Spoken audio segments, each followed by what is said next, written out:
This video is for all those of you out there who earn a decent enough income to afford a relatively comfortable life, but yet feel like you're trapped in a job or career that you don't like. What is lifestyle? Again, a word with a lot of definitions. What I mean in this video when I say lifestyle is literally the style of your life. Ways that you live your life that are not essential for survival, but that add aesthetic, uniqueness, enjoyment, and, well, style to it. And this includes buying the things that you don't really need, but that you want. And it's all good. I'm all for having a lifestyle. It only becomes a problem if we maintain a certain lifestyle that blinds us to the more important things in life and that robs us of the options to live a more meaningful life. Now, think of something that you've always wanted to do as a job or a career. Think about it and imagine how exciting it feels. And now tell me, why did you forget this dream?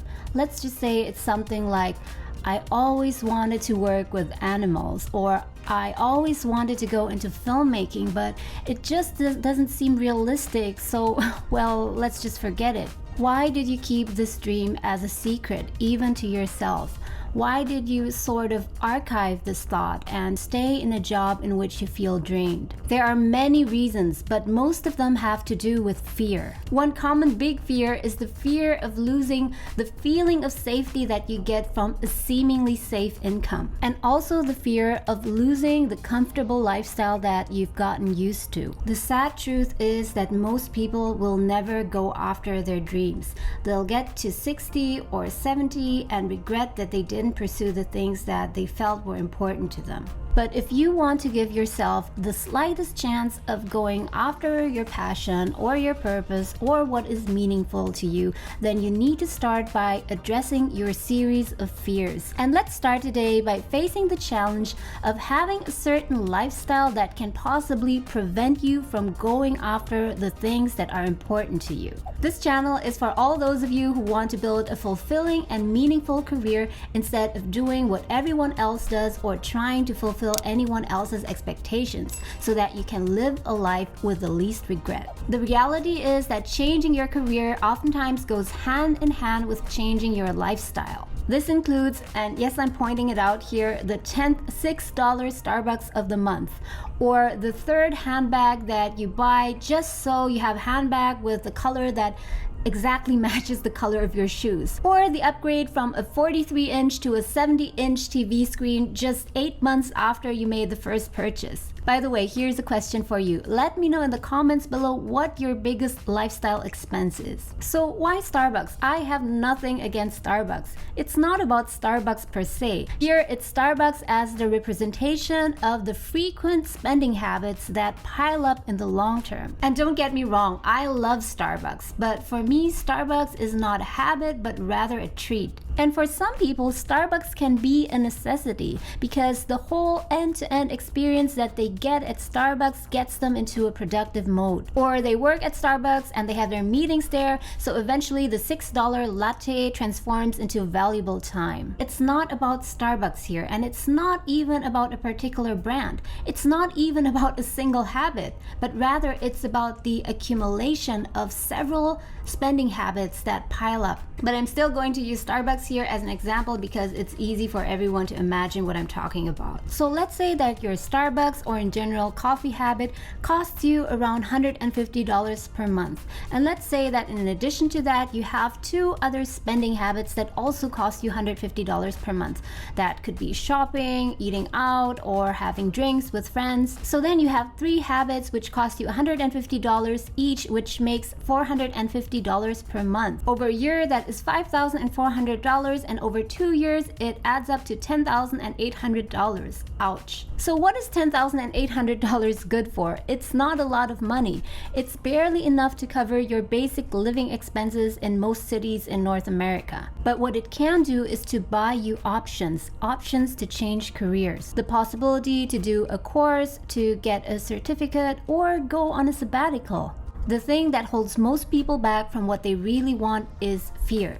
And fear. and more fear. The following is something that might run through your head when you think about following your passion, your purpose, or a meaningful life. Let me know in the comments below if you can relate to this. If I want to change my career, I need to learn new things and I need to get a certificate, but that costs money. And if I want to go after that, I will need to spend more time on that, and that means that I can't do the extra work that it would take me to get to the next promotion or salary increase in my current job. And even after I get that certificate or I finish my new education, who will guarantee that I will actually get a job in that field? And I have this mortgage to pay. I can't afford to change my career. And even if I do get a job in that new field, chances are that I will have to start at a lower salary, and that means that I would need to downsize. Most fears are connected to finances, the fear of not being able to afford going after your passion. Because oftentimes going after your passion or your purpose requires money, at least in the beginning, apart from time and effort. But at the same time, a certain kind of lifestyle takes away that same money. And that is how your lifestyle can chip away your career freedom. The big challenge is that what you are passionate about or what is meaningful to you oftentimes doesn't make money in the beginning. Sometimes it does, but in most cases there is an adjustment period. It often takes 1 or even 2 years until you can see any money flowing in from your new endeavor. And that is why you need a buffer, which is your savings. You need a huge buffer so you won't run out of steam midway. And there are essentially 3 ways to do this. The first way is that you try and increase your income and keep the same lifestyle. The second way is that you keep your income the same but that you downgrade your lifestyle. And the third way, which is the most promising, is that at the same time you try to increase your income but also decrease your lifestyle. The thing is that increasing your income is certainly great, but it is oftentimes not within your direct control, at least not in the short term. But decreasing or downgrading your lifestyle is something that is completely within your hands and that you can do immediately. And before you say no to this, here are 2 things to keep in mind that will make things much easier. First, remember that you do not have to scrap all habits. Let's say that you have 5 or 6 spending habits that cost you a lot of money.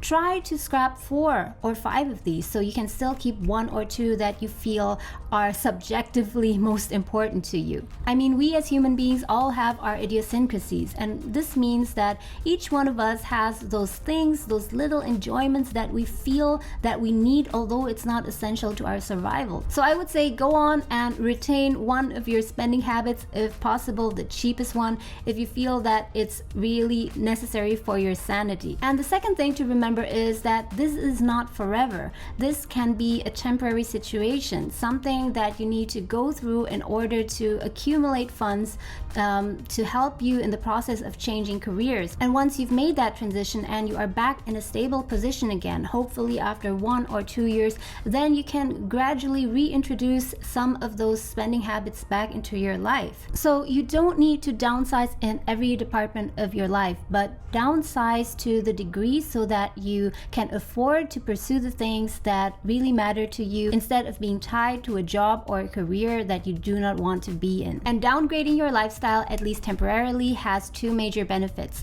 The first one is obviously that you will be able to save up, and that opens up options for you to pursue a new career. And the second thing is that you kind of practice and become used to living a much simpler lifestyle. And what this means is that when it comes to changing your career and facing the possibility of accepting a low or lower starting income, it will be much easier for you to accept because you're already used to a simpler and less costly lifestyle. It will be much less of an objection for you to accept this lower starting income. If this video was useful to you, please hit the like button. Also, don't forget to check out my other videos on building a fulfilling and meaningful career.